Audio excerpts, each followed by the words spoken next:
दोस्तों, आज ब्रह्मांड ने आपके लिए एक ऐसा संदेश भेजा है जो आपके पूर्वजों की तरफ से आपके लिए दिया जा रहा है। आपके पूर्वजों की आत्मा आज आपके चारों ओर है। वे मौन है, परंतु उनका मौन भी शब्दों से अधिक मुखर है। वे आपको देख रहे हैं, आपको महसूस कर रहे हैं, आपके हर कदम पर अपनी ऊर्जा भेज रहे हैं। यह कोई कल्पना नहीं, यह एक गहन सत्य है जिसे आज आप अपने हृदय की गहराई में अनुभव कर रहे हैं। आप भले ही उन्हें कभी प्रत्यक्ष रूप से ना मिले हो, पर उनका अस्तित्व आपके रंगों में बह रहा है। वे आपकी सांसों के साथ सांस ले रहे हैं, आपकी दृष्टि के साथ आगे बढ़ रहे हैं। आपको याद दिलाया जा रहा है कि आप एक संयोग नहीं, एक उद्देश्य हो। आपका जन्म एक वचन से बंधा था, पूर्वजों का वचन जो उन्होंने समय की रेखाओं पर अंकित किया था। आप उनके अधूरे सपनों का उत्तर हो, उनकी प्रार्थनाओं का साकार रूप हो।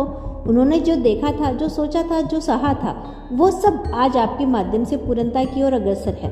वो कह रही हैं, मत डरो, हमने तुम्हें कमजोर नहीं बनाया, हमने तुम्हें संग्रह के धूप में पकाया है ताकि तुम अग्नि के बीच में खड़े रहो। तुम्हारी आत्मा में हमारी चेतना है।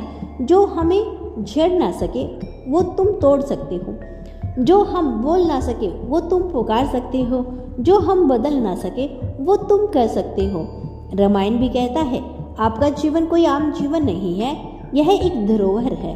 आपके कंधों पर वह भार नहीं है, वो वरदान रखा गया है जो पीढ़ियों ने सहज कर आगे बढ़ाया। आपने कई बार सोचा होगा कि क्यों कुछ बातों का उत्तर नहीं मिलता, क्यों कभी कभी अकेलापन सताता है, क्यों अचानक कुछ पुरानी यादें बिना कारण लौट आती है। क्योंकि वह संकेत है, वो आपके पूर्वजों की ऊर्जा है जो आपको बुला रही है, कुछ कह रही है। उनका संदेश यही है कि अब समय आ गया है। अब वह घड़ी है जब आपकी आत्मा उस मार्ग पर बढ़े जिस पर चलकर आप केवल अपना नहीं, उनका भी कार्य पूरा करें। वे चाहते हैं कि आप डरे नहीं, पीछे ना हटे, उन पर भरोसा रखें जिन्होंने बिना देखे आप पर भरोसा किया है।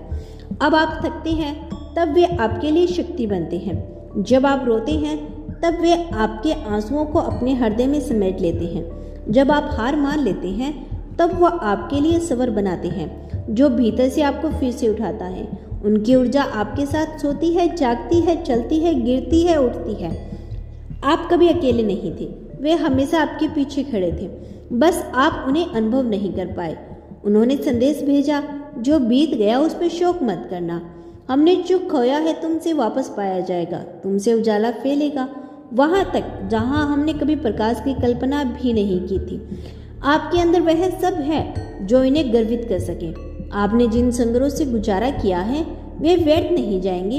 वह कह रही हैं, तुम्हारी पीड़ा हमारी तपस्या है, तुम्हारी विजय हमारा मोक्ष है। वो दिन आ रहा है जब आप समझ पाओगे कि हर बार जब आप गिरते थे तब कोई अदृश्य हाथ था जो आपको थाम रहा था। जब आपने टूटने लगे तो कोई शक्ति थी जो आपको जोड़ रही थी। वह कह रहे थे, अपने नाम से मत चलो, अपने कर्म से चलो। हमने तुम्हें इसलिए नहीं भेजा कि तुम भीड़ में खो जाओ, हमने तुम्हें इसलिए भेजा ताकि तुम दिशा बनो। आपका जीवन किसी पुरस्कार की तरह नहीं उन्हें मिला है। वे उसे देखकर मुस्कुरा रहे हैं। वे जानते हैं कि आप भटकते नहीं, बस सही मार्ग पर पहुंचने में समय लेते हो। जब भी जीवन मुश्किल हो वो कहते हैं, हमें पुकारना ना जुबान से, ना आंखों से, बल्कि आत्मा से। हम आएंगे, हम तुम्हारे चारों ओर होंगे, हमारी ऊर्जा तुम्हारे सपनों में होगी। आज जब आप यह सुन रहे हैं तो महसूस करें, तो समझो कि वो ऊर्जा आपके भीतर उतर रही है। वो शक्ति जो सदियों से इंतजार कर रही थी अब आपके माध्यम से जागृत हो रही है।